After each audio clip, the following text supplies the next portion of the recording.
Hello दोस्तों, आज अपना न्यू चैप्टर है ब्लड फ्लूइड एंड सर्कुलेशन। इसमें सबसे पहले टर्म आती है ब्लड। क्या होता है? ब्लड वह कनेक्टिव टिश्यू होता है जो फ्लूइड मैट्रिक्स, प्लाज्मा और फोम्ड एलिमेंट्स रखता है। यह है ब्लड। हमने ह्यूमन ब्लड को शरीर से अलग निकाल के एक ट्यूब में रखा, उसमें एंटीकोगुलेंट मिलाया जिससे कि ब्लड जमे नहीं। तो उससे हमें पता चला इसमें जो होता है 50% से 55% प्लाज्मा होता है और white blood cell, RBC, platelets ये होते हैं फॉर्म्ड एलिमेंट्स। चलो सबसे पहले हम प्लाज्मा के बारे में जानते हैं। प्लाज्मा स्ट्रो कलर का होता है। ये ब्लड में 55% प्रेजेंट होता है। इसमें जो प्लाज्मा होता है उसमें 90 से 92% तक पानी होता है और प्रोटीन होता है 6 से 8% तक। ये क्या क्या कंटेन करता है? फिब्रोजन, ग्लोबुलिन, एल्बुमिन इसके मेजर प्रोटीन है। जो फिब्रोजन प्रोटीन होता है ये किस काम में करता है? खून को क्लोटिंग करे, कोगुलेशन में जमाने में। जैसे कहीं पे चीरा लग गया तो वहाँ पे खून लगातार नहीं आए, उसको वहाँ से जमा देगा। फिर आता है ग्लोबुलिन। ग्लोबुलिन डिफेंस मैकेनिज्म में काम आता है, जैसे कि कोई भी बैक्टीरिया आ गया उसको किल करने में। फिर आ गया एल्बुमिन्स। एल्बुमिन्स ऑस्मेटिक प्रेशर मतलब बैलेंस बनाता है, जो हमारे सेल्स में आयन मेंटेन करता है या ब्लड में आयन्स मेंटेन करता है। अगर प्लाज्मा में फिब्रोजन मतलब plasma without the clotting factor, अगर प्लाज्मा में फिब्रोजन प्रेजेंट नहीं होगा तो उसको हम सीरम कहेंगे। अब इसके बाद आते हैं हम फॉर्म्ड एलिमेंट्स के पास। सबसे पहले टर्म आती है अपनी red blood cell. Formed elements में सबसे पहले रेड ब्लड सेल हम पढ़ेंगे। इसको आर्थ्रोसाइट्स भी कहते हैं। 1 लीटर में ये 5 मिलियन प्रेजेंट होती है आरबीसी।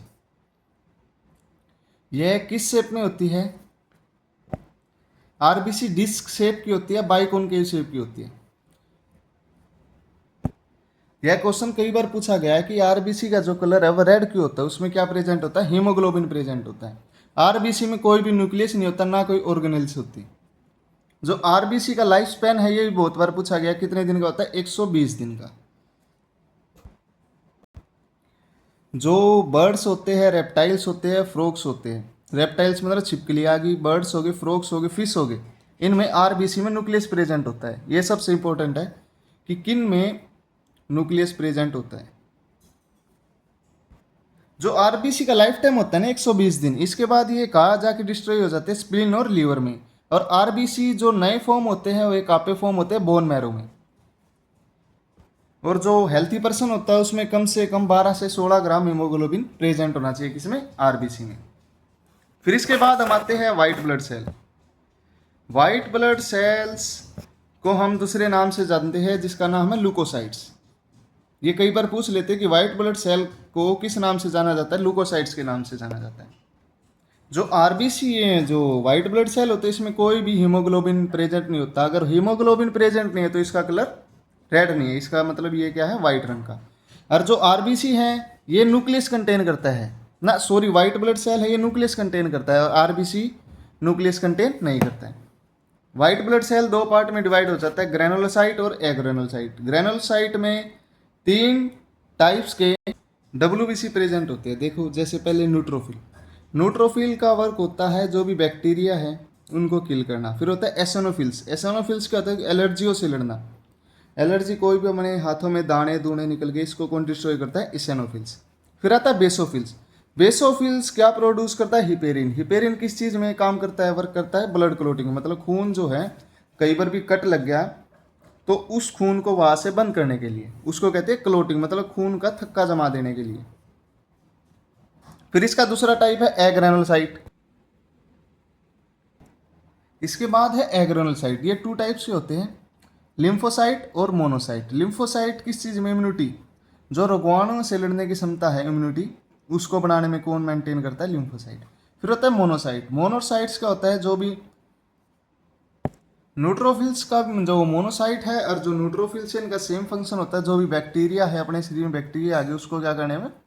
डिस्ट्रॉय, मतलब उसको डैमेज या किल करने में मदद करता है। फिर आता है प्लेटलेट्स। प्लेटलेट्स क्या करता है? प्लेटलेट्स होता है, इसका मेन फंक्शन होता है ब्लड की क्लोटिंग करना। मतलब जो ब्लड है उसमें कहीं पर भी, जैसे मैंने आपको बताया था, क्लोटिंग का मतलब होता है खून का थक्का जमा देना। कहीं पर भी जो भी कट है, शरीर के बाहर जो भी कट लगा तो उसको क्या कर देगा, ये वहाँ से जो खून निकल रहा है, जो बह रहा है, उसको क्या कर देगा, ये बंद कर देगा। इसमें यूज होता है प्लेटलेट्स। प्लेटलेट्स का दूसरा नाम होता है थ्रोम्बोसाइट्स। जो हमारे शरीर में हैं, जैसे हम अब आपको एनसीईआरटी के पास लेके जाएंगे, जो हमारे शरीर में है कम से कम 1.5 लाख से 3.5 लाख प्लेटलेट्स प्रेजेंट होनी चाहिए। अगर इससे कम है तो हमारे शरीर में कमजोरी आ जाएगी और हम बीमार रहना स्टार्ट हो जाएंगे। तो ब्लड क्लोटिंग फैक्टर है वो क्या करेगा, वर्क करना कम कर देगा। फिर इसके बाद आता है अपना ब्लड ग्रुपिंग। ब्लड ग्रुपिंग जो होता है जिससे हम पहचाने जाते हैं कि हमारे शरीर में कौन सा ब्लड ग्रुप है। ये 4 टाइप के होते हैं, ए बी एंड ओ।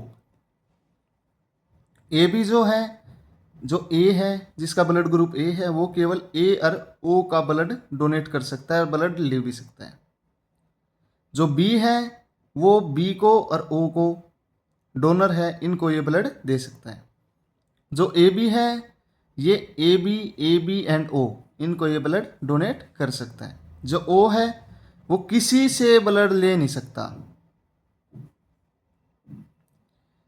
ए है ए से ले सकता है, बी से ले सकता है, ए बी से ले सकता है। जो ओ है वो केवल ओ को डोनेट कर सकता है और वो किसी भी ए बी से ब्लड नहीं ले सकता, वो केवल ओ से ही ले सकता है। इसमें इसका मतलब क्या है, एंटीबॉडीज इन प्लाज्मा। मतलब अगर ए के पास बी ब्लड ग्रुप में, जैसे मेरे अंदर ए ब्लड ग्रुप है और मैंने बी ब्लड ग्रुप का ब्लड ले लिया, तो उससे क्या हो जाएगा, हमारे शरीर में एंटीबॉडी बनना लग जाएगी और उस ब्लड को डैमेज कर देगी। जो कौन से को, जो हमने बी ब्लड ग्रुप लिया है। ऐसे ही बी के केस में वो ए का नहीं ले सकता, ए ब्लड ग्रुप वाले का ब्लड डोनेट मतलब ब्लड रिसीव नहीं कर सकता। इसके बाद जो है हमारा टॉपिक है, इसके बाद अपना टॉपिक है R H grouping. R H grouping 2 type का होता है, R H positive and R H negative. इसका एग्जाम्पल हम कैसे दे सकते हैं,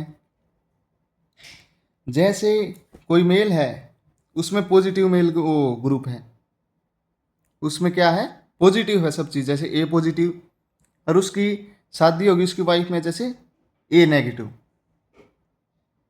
तो क्या होएगा, जब इस प्रक्रिया के बाद जो महिला है उसके पेट में जो बच्चा है उसमें कौन सा फैक्टर आ जाएगा, महिला वाला, मतलब उसमें कौन सा फैक्टर आ जाएगा, जैसे महिला में नेगेटिव है ना, तो फीमेल के द्वारा उसमें कुछ पॉजिटिव फैक्टर आ जाएगा। जैसे जब बेबी है उसमें कोई भी ब्लड ग्रुप आ गया, जैसे ए पॉजिटिव बेबी में आ गया और ए नेगेटिव उसके सराउंडिंग में बेबी के, जो उसकी मदर में है, तो उससे क्या हो जाएगा, उस बेबी के अगेंस्ट, क्योंकि उसमें नेगेटिव है, उसमें क्या है, ब्लड ग्रुप पॉजिटिव है और उसके सराउंडिंग में क्या है, नेगेटिव है, तो क्या आ जाएगा, तो उसके अगेंस्ट एंटीबॉडीज बनने लग जाएंगी। और कई कई कंडीशन में जो बेबी है वो प्रेगनेंसी के कुछ हफ्तों के बाद ही क्या हो जाता है, मर जाता है।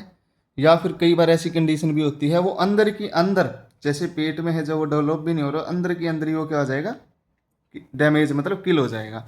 इस कंडीशन को हम क्या कहते हैं, आर्थ्रोब्लास्टोसिस फोइटेलिस।